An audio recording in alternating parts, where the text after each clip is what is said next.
अस्सलाम वालेकुम जी, क्या हाल चाल है आपके? मैं डॉक्टर काशिफ। अच्छा, आज जिस मेडिकल कंडीशन के ऊपर बात करनी है वो बहुत ही इम्पोर्टेंट नौइयत की है। ख़ास तौर पे पार्किंसंस के पेशेंट के लिए जनरली भी ऐसा होता है कि जनरली बहुत सारे लोगों को ये प्रॉब्लम फेस करना पड़ती है, ख़ास तौर के ऊपर बच्चों को। लेकिन पार्किंसंस के ऊपर ख़ास तौर पे मैं फ़ोकस करूँगा और पार्किंसंस के पेशेंट के लिए, और वो ये है कि पार्किंसंस के बहुत सारे पेशेंट जो पार्किंसंस बढ़ता जाता है उनके मुंह से जो है वो लुआब, उनके मुंह का जो सलाइवा होता है वो एक्सेसिवली बनता तो नहीं है, लेकिन वो बाहर राल की शक्ल में बहना शुरू कर देता है या धूप की शक्ल में उड़ना शुरू कर देता है जब वो बात कर रहे होते हैं। सलाइवा हमारे मुंह के अंदर बनना, जैसे कि आप सब जानते हैं कि बहुत ज़रूरी है। इसके दो बेनिफिट होते हैं।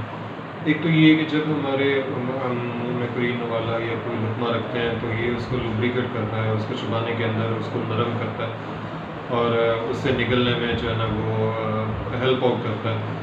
इसके तर करने की वजह से जो भी लुक़मा हम अपने मुँह में रखते हैं वो लुब्रिकेट होता है और वो आसानी से हमारी खुराक की नाली में स्वालो हो जाता है, निकला जाता है। ठीक। इसका दूसरा बेनिफिट ये होता है कि ये हमारे मुंह को, हमारे जो ओरल कैविटी है उसकी हाइजीन के लिए भी ये बहुत ज़रूरी है। मुंह को अंदर से ये साफ़ सुथरा रखता है, ठीक है। लेकिन पार्किंसंस के पेशेंट के अंदर ऐसी कंडीशन डेवलप हो जाती है with the passage of time, जो पार्किंसंस उनका बढ़ता जाता है कि वो इस लुआब को, वो इस सलाइवा को जो है वो निगल नहीं पाते, अंदर अपने हलक के जो है ना वो निगल नहीं पाते। बन रहा होता है कॉन्स्टेंटली हर इंसान के अंदर, लेकिन पार्किंसंस के पेशेंट जो है वो they are unable to swallow that. ठीक। तो चूँकि वो स्वॉलो नहीं कर पाते, उसको निगल नहीं पाते उस लुआब को, तो वो फिर मुँह में अकोमुलेट होता है, मुँह में वो जमा होना शुरू हो जाता है, कूलिंग उसकी शुरू हो जाती है और उसकी वजह से ये होता है एट द एंड कि राल की शक्ल में मुँह से बाहर निकलना शुरू कर देता है। इसकी वजह क्या होती है? इसकी वजह ये होती है कि पार्किंसन, जैसे कि आप सब जानते हैं कि मूवमेंट रिलेटेड डिसऑर्डर है कि इसमें मूवमेंट्स जो होती हैं बॉडी के डिफरेंट मसल्स की, डिफरेंट ऑर्गन्स की, वो डिस्टर्ब हो जाती हैं। मसल्स जो है ना वो मूव नहीं कर पाते, रिजिडिटी आ जाती है बाज़ का। ठीक। तो इसी तरह पार्किंसंस के पेशेंट की जो स्वालो करने वाले उसके जो मसल्स होते हैं खुराक की नाली के, ठीक है, वो मूवमेंट नहीं कर पा रहे होते हैं, वो स्वालो करने की एबिलिटी अपनी खो देते हैं। यही वजह होती है कि वो फिर उस लुआब को, सलाइवा को स्वालो नहीं कर पाते। स्वालो ना कर पाने की वजह से ये कंडीशन डेवलप होती है जिसको ड्रूलिंग बोला जाता है, जिसको राल का बहना बोला जाता है। इनिशियल स्टेज के ऊपर तो ये होता है कि सिर्फ रात को सोते में जो है वो तकिया गीला होता है थोड़ा बहुत, ठीक। लेकिन with the passage of time जो पार्किंसन जो है वो बढ़ता जाता है, तो फिर इवन के जागते में भी मुंह से राल की शक्ल में ये सलाइवा जो है वो निकलता है। और ज़्यादा बातचीत के दौरान भी ऐसा होता है कि उनके मुंह से जो है ना वो राल बहती है, और ना सिर्फ ये कि राल बहती है बल्कि वो लुआब जो है वो बातों के दौरान में बाहर स्पिट आउट होता है, वो उड़ता है, ठीक है। और ये बड़ी ऑकवर्ड सी पोजीशन होती है। इस पोजीशन की वजह से पार्किंसंस का पेशेंट एक तो पहले ही अपनी उस बीमारी की वजह से परेशान होता है, और दूसरा जब ये कंडीशन साथ में डेवलप होती है तो फिर वो परेशानी भी उसे साथ में मतलब उसको साथ में परेशानी भी रहती है कि जी अब ये मेरे साथ क्या इशू हो रहा है। और इस इशू की बिना पे भी पार्किंसंस का पेशेंट जो है वो फिर पब्लिक अपनी या सोशल एक्टिविटीज़ जो है ना उसमें जाने से अवॉइड करता है, अपने हल्का हवा में बैठने से अवॉइड करता है इस शर्मिंदगी की वजह से, और ज़्यादा तन्हाई का शिकार हो जाता है। और पार्किंसंस के साथ यही प्रॉब्लम है कि बंदा परेशान होगा, बंदा परेशान होगा, बंदा तन्हाई का शिकार होगा, तो उसकी बीमारी, उसकी कंडीशन बजाय ठीक होने के वो और ज़्यादा ख़राब होती जाएगी, ठीक है। इसलिए ये जो है कंडीशन ये बहुत ही इम्पोर्टेंट है, और इसको जो है वो रिज़ॉल्व करना चाहिए, रिज़ॉल्व होना चाहिए, सो दैट कि वो जो एक पर्सनल ऑकवर्ड कंडीशन है उस पेशेंट की वो भी ना रहे, और वो जो एम्बेरसमेंट फील करता है, वो अपने लिए शर्मिंदगी की जो फील करता है, वो फीलिंग भी उससे दूर हो जाए, वो उस कंडीशन से भी बाहर निकल आए। ठीक है। अच्छा, एक तो ये साइकोलॉजिकल फैक्टर है। दूसरा जो इसका मेडिकल फैक्टर है वो ये है कि मुसलसल राल बहने की वजह से उसके जो होंठों के किनारे होते हैं, ये जो किनारे होते हैं, लिप्स कॉर्नर जो होते हैं, ये भी फिर यहाँ पे ज़ख्म बन जाते हैं, फंगल इन्फेक्शन जो है ना वो भी हो जाती है। ठीक है।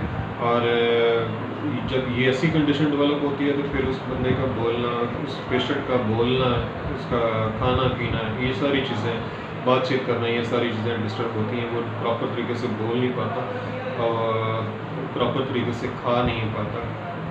ठीक, इसलिए भी इस कंडीशन का रिजॉल्व होना ज़रूरी है। अच्छा, अब इसको मैनेज कैसे किया जा सकता है? इसको मैनेज करने के दो तरीके हैं। एक तो मैं कुछ लाइफस्टाइल की चेंजेस हैं, कुछ ऐसे जनरल रूटीन की चीज़ें हैं कि जो मैं आपके साथ शेयर करूँगा, वो आप अपने पेशेंट्स को जो है ना वो बता सकते हैं, या जो पेशेंट है वो जो ये वीडियो देख रहे हैं वो इन टेक्निक्स को जो है वो इन तदाबीर को अख्तियार करें और अपने लिए उनके लिए वो आसानी होगी। सबसे पहली बात तो ये है कि एक तो अपना जो है ना वो बैठने की पोजीशन वो चेंज करें। बैठने की पोजीशन से मुराद आमतौर पे ये देखा गया है कि पार्किंसंस का पेशेंट जो होता है वो आगे को झुक के बैठता है। ठीक है, तो आगे को झुक के बैठने की बजाय पीछे को सीधा होकर बैठे, स्ट्रेट बैठे, और या फिर बेहतर ये है कि वो पीछे को टेक लगा के बैठे। इससे ये होगा कि उसका वो जो सलाइवा है वो ज़्यादा बाहर को नहीं फ्लो करेगा। दूसरा चीज़ जो है वो ये एडवाइस किया जाता है कि बार बार पेशेंट जो है वो शऊरी तौर के ऊपर ये कोशिश करे कि बार बार अपने उस सलाइवा को निगले। ठीक, ऐसे करके उसको निगलने की कोशिश करें बार बार याद से। अगर याद ना रहे, आमतौर पे ऐसा होता है कि पेशेंट को याद ही नहीं रहता, उसको इस चीज़ का एहसास ही नहीं हो पाता, तो फिर क्या करना चाहिए? फिर उस सूरत में ये करना चाहिए कि अब तकरीबन हर घर के अंदर हर बंदे के पास जो है वो स्मार्टफोन है। तो स्मार्टफोन के ऊपर एक ऐप है, ठीक है, जो सवालो प्रॉम्प्ट के नाम से एक ऐप प्ले स्टोर पे मौजूद है। वो ऐप अपने स्मार्टफोन में डाउनलोड करें। वो ऐप आपको बार बार जो है वो याद दहानी करवाएगी कि आपने सवालो करना है। ठीक है, बीप होगी, वो आपको याद करवाएगी कि आपने सवालो करना है। एक तो ये तरीका है। दूसरा जो तरीका है वो ये है कि अपने मुंह में कोई च्युइंगम वगैरह रख लें। ठीक, च्युइंगम रखने से या फिर कोई हार्ड सख्त जो कैंडी होती है वो रख लें। एक तो उसकी वजह से एक मसल्स जो हैं मुंह के, ये जो हमारा जबड़ा है, हमारे मुंह के जो मसल्स हैं, इनकी वो एक्सरसाइज होती रहेगी बार बार ऐसे चिबाने से। ठीक, तो जितने ये मसल स्ट्रॉन्ग हो गए उतना ही हमारा एक जो मुंह खुला रहता है पेशेंट का, पार्किंसंस के पेशेंट का, एक तो वो खुला नहीं रहेगा, वो उसको कंट्रोल कर पाएगा। ये बहुत अच्छी टेक्निक है और इससे जो है ना बहुत सारे लोगों को फ़ायदा होता है। अच्छा, दूसरी चीज़ जो है वो ये कि पानी या जूस जब भी पिए तो बजाय इसके कि गिलास को डायरेक्ट जो है वो पीने के स्ट्रा का इस्तेमाल करें। ठीक है, जूस पीने के लिए या पानी पीने के लिए स्ट्रा का इस्तेमाल करें। स्ट्रा का इस्तेमाल करने से आपके मसल्स जो हैं उनकी एक एक्सरसाइज होगी, मसल्स के अंदर स्ट्रेंथ जो है ना वो बहाल होगी, और फिर प्रॉपर तरीके से स्वालो करने की एक हैबिट जो है वो दोबारा से रीगेन होगी, दोबारा से वो हैबिट डेवलप होगी। ठीक है, ये चीज़ है। तीसरी चीज़ अब जो इसके अंदर हेल्पफुल है वो एक एक्सरसाइज है, छोटी छोटी सी एक्सरसाइजेज हैं। एक्सरसाइजेज करने से भी बहुत सारे जो पेशेंट्स हैं उनको इसका फ़ायदा होता है और उनकी ये जो हैबिट है वो डेवलप होती है और वो स्वालो कर पाते हैं, उनको स्वालो करने के अंदर आसानी हो जाती है। ठीक, वो है। और दूसरी चीज़ ये जो उसका ये फ़ायदा होता है, उसका फ़ायदा ये होता है कि उनका मुंह जो है जो आम कंडीशन के अंदर ये खुला रहता है, जिसकी ये राल बाहर निकलने में वो होती है, तो वो फिर मुंह खुला नहीं रहेगा, मुंह उनका बंद रहेगा। वो एक्सरसाइजेस क्या है, अपने फेस के ये जो लिप्स की छोटी छोटी एक्सरसाइज हैं वो मैं आपके साथ शेयर कर देता हूँ। वो ये है कि सबसे पहले तो अपने मुंह को ज़ोर से बंद करें, अपने होंठों को भींच लें ऐसे, तकरीबन जो है इसको भींच के ज़ोर से बंद करके 5 तक गिने, उसके बाद फिर रिलैक्स करें, फिर इसको ज़ोर से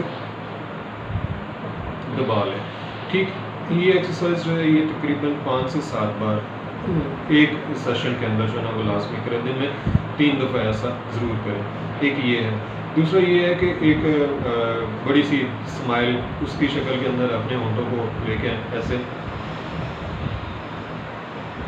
5 तक ऐसा करें, 5 तक गिने इस कंडीशन के अंदर, फिर रिलैक्स करें, फिर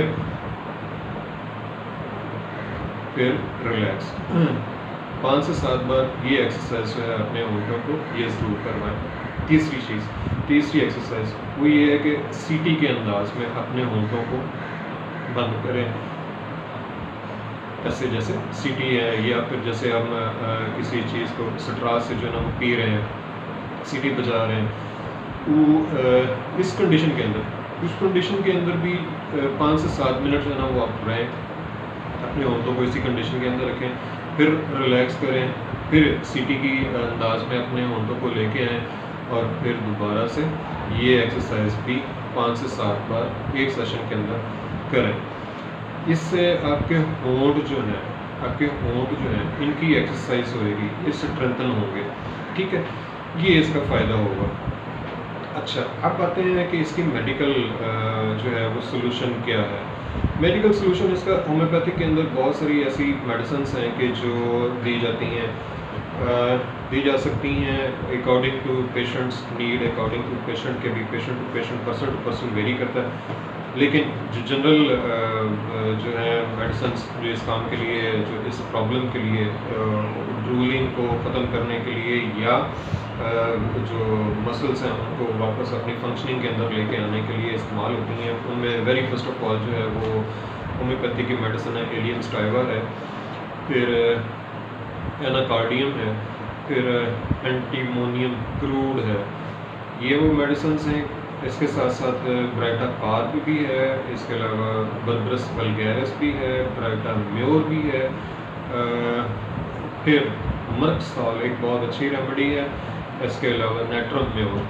ये वो तमाम मेडिसिन्स हैं, ये वो तमाम होम्योपैथिक की रेमेडीज़ हैं कि जो कि हेल्प आउट करती हैं पेशेंट को उसके सलाइवा के निकलने के अंदर, उसकी हैबिट को अच्छा डेवलप करती हैं, और फिर एक्सेसिव सलाइवा भी बाज़ का नहीं बनने देती। बाज़ पेशेंट्स के अंदर बहुत ज़्यादा सलाइवा बनता है, उस सलाइवा के ज़्यादा बनने को भी ये रोकती हैं। ठीक, उम्मीद है कि ये टेक्निक्स जो मैंने आपको बताई हैं, ये जो एक्सरसाइजेस आपको बताई हैं, ये आप लोग करेंगे और इससे आपको डेफिनेटली फ़ायदा होगा। इसके साथ साथ अगर मेडिसिन आप इस्तेमाल करना चाहते हैं तो मेडिसिन अपने करीबी होम्योपैथिक किसी डॉक्टर से, या फिर आप मुझे भी कॉन्टेक्ट कर सकते हैं, आपकी पर्सनैलिटी को सामने रखते हुए, आपकी हिस्ट्री को सामने रखते हुए, देन आपको रिकमेंड किया जाएगा कि कौन सी मेडिसिन आपके लिए सूटेबल है, कितनी पोटेंसी के अंदर वो आपको देनी है, और इसको दिन में कितनी बार इस्तेमाल करना, सो दैट कि आप उस रेमेडी का प्रॉपर बेहतरीन फ़ायदा उठा सकें। Thank you so much. अस्सलाम वालेकुम रहमतुल्लाह।